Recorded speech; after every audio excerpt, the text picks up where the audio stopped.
One Planet Left Behind. Written by Floats All Boats.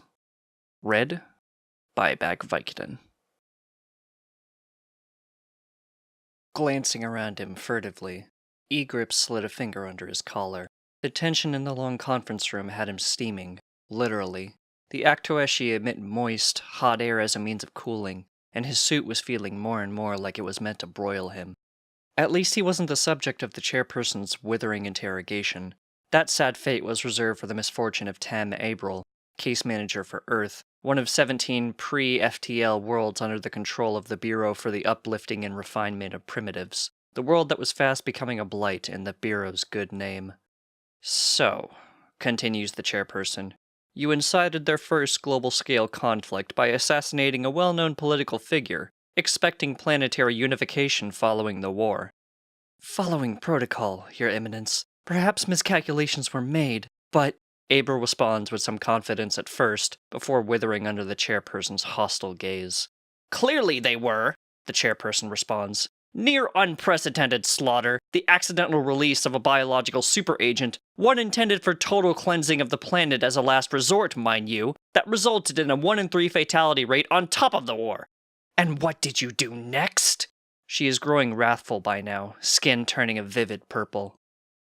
The case manager gulps audibly, steam forcibly exiting his pores. I tried again.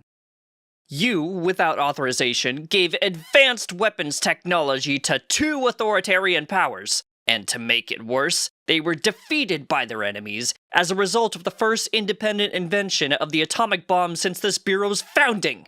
Need I remind you of the catastrophe that led to the Bureau's initial incorporation? No, Chairperson, the case manager coughs. As you say, they have discovered atomics and still are not even close to unification.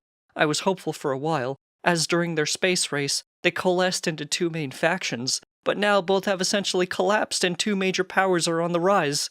In terms of major entities on the world stage, there are at least 5. The chairman's eyes look as though they are about to pop out of her head. This is inexcusable. You are relieved from your duties, and we will be assigning a new officer to salvage the situation before, gods forbid, they make it off-world still in this disastrous state.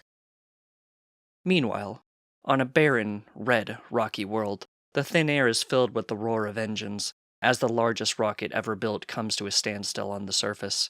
From the landing module step forth first 1, then 3, then 20 pairs of feet. All assemble around the leader, who takes a fistful of the red dirt in her hand, gazing up at the sky, then looking back to her ship. The SS, look at that, Sally, is magnificent. Today, we take 1 small step for men and women, 1 giant leap for humanity. Let's get to work, folks. You're not being paid to stand around and admire the view. Captain Karen Nyberg, formerly of NASA and now of SpaceX, sets the crew of the Mars Colony Mission 1 to work. Thank you for listening.